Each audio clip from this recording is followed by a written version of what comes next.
Carrot വിത്ത് oats പുട്ടാണ്. ഇതിലിപ്പം carrot grate ചെയ്തത്, കുറച്ച് അരിപ്പൊടി, കുറച്ച് ഉപ്പ് മാത്രമേ ഉള്ളൂ.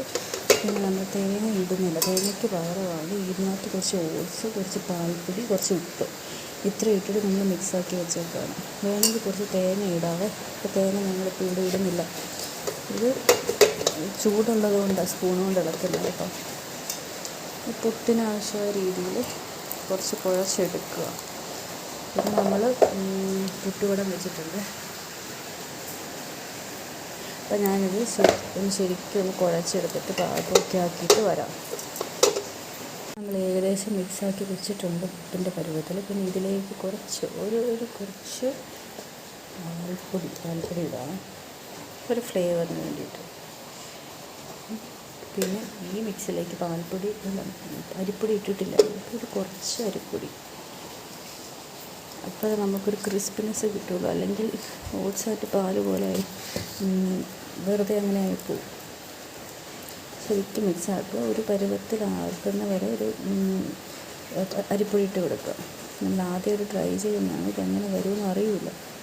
ഇപ്പം ഇങ്ങനെ ഒരു ഫോമിലായിട്ടുണ്ട്. ഇതിങ്ങനെ പോലും ആവുന്നില്ലായിരുന്നു, ഭയങ്കര വെറ്റായിട്ടിരിക്കുന്നതുകൊണ്ട് ഞാൻ ഇതിനകത്ത് കുറച്ച് ക്യാരറ്റൊക്കെ കണ്ട് കുറച്ചെടുത്ത് ഇങ്ങോട്ട് ഇട്ട് കഴിഞ്ഞ് നല്ല ഡ്രൈ ആക്കി ഫോമാക്കി വെച്ചിട്ടുണ്ട്. ഇത്രയും മതിയാവും. നമുക്ക് ട്രൈ ചെയ്ത് നോക്കാം. ഇനി നമ്മൾ പുട്ടുകുറ്റിലേക്ക് ഇടാൻ പോകണം. ആദ്യം ഇതൊരു കുറച്ച് വെക്കുമ്പോൾ ശരിയാവും അറിയില്ല, കുറച്ച് വെറ്റ്നെസ് കൂടുതലാണെന്ന് തോന്നുന്നല്ലേ. എന്നാലും വെച്ച് നോക്കി. ഇത് കുറച്ച് വെക്കുന്നുള്ളൂ. നമ്മൾ തേങ്ങയൊക്കെ വെക്കുന്ന പോലത്തെ ഒരു മോഡിൽ കുറച്ച് നമ്മൾ ചുട്ടാകത്ത് ആദ്യത്തെ ഇത് ഇട്ടു. അതേപോലെ നമ്മൾ ഈ പൊടി ഇട്ട് കൊടുക്കുകയാണ്. മറ്റേ നമ്മുടെ ഓട്സ് മിക്സ് ഇട്ടു, കുറേശ്ശെ പൊടി നമ്മൾ ഇട്ട് കൊടുക്കുക. എന്നിട്ട് അതിൻ്റെ മേളിൽ നമ്മൾ ഓട്സ് മിക്സ് സംഭവം ഒരു കുറച്ചെടുത്ത് വെച്ചിട്ടുണ്ട്. നമ്മൾ അടച്ചിട്ട് കുക്ക് ചെയ്യാൻ പോവുകയാണ്. എങ്ങനെയാകുമോ ആവി കയറുമോ ഒന്നും അറിയില്ല.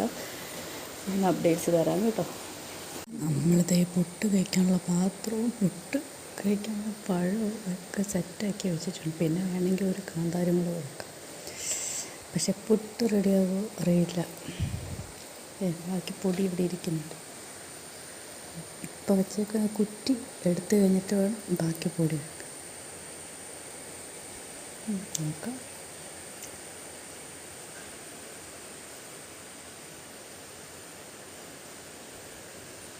നമ്മളിത് പുട്ടിൻ്റെ കൂടെ കഴിക്കാൻ വേണ്ടി ഒരു കുഞ്ഞ് തക്കാളിക്കറി ഉണ്ടാക്കി. ഒരു 3-4 തക്കാളി കടുക് പൊട്ടിച്ചിട്ട് അത് കുറച്ച് ചുമന്നുള്ളി, കുറച്ച് കൂടുതൽ കാന്താരി, ഒരു ചെറിയ പീസ് ഇഞ്ചി, കുറച്ച് കറിവേപ്പില.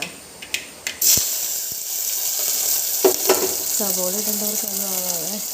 സവോള ഇട്ടില്ല, ഉള്ളിയാണ് നമ്മളിപ്പോൾ ഇട്ടത്. ശരിക്കും വഴറ്റിയെടുക്കുക. ശേഷം നമുക്ക് കുറച്ച് മസാലപ്പൊടികളും കൂടി ഇടണം. ഇനി ഇതിലേക്ക് നമ്മൾക്ക് കുറച്ച് പൊടികളിടാം. നമ്മൾ ഓൾറെഡി കാന്താരം കൂടെ ഇട്ടുണ്ട്.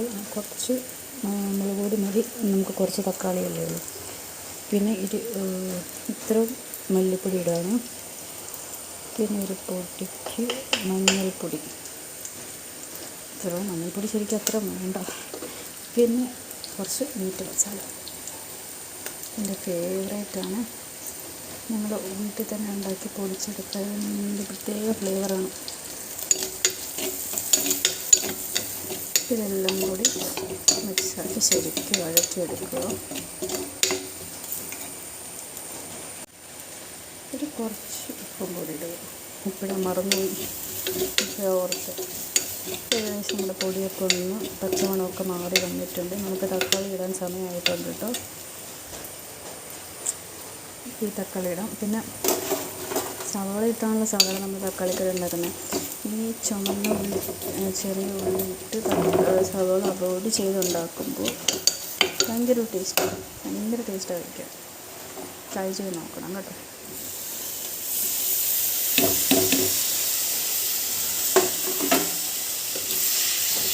അതുപോലെ തന്നെ ഇഞ്ചിയും വെളുത്തുള്ളി ഒക്കെ മാത്രം വെച്ചിട്ട് നമ്മൾ തക്കാളിക്കറി ഉണ്ടാക്കുമ്പോൾ ഒരു വീഡിയോ ഞാൻ ഇട്ടായിരുന്നു. അതും ഒരു പ്രത്യേക ടേസ്റ്റാണ്. അതുപോലെ സവോള ഇട്ടുണ്ടായാൽ മാത്രം ഉണ്ടാക്കുമ്പോൾ വേറൊരു ടേസ്റ്റ്. അപ്പോൾ നമ്മൾ ഇപ്പോൾ ഓരോരോ ഒക്കേഷനിൽ കഴിക്കാൻ ഓരോരോ ടേസ്റ്റ് സ്യൂട്ടബിൾ ആണല്ലോ.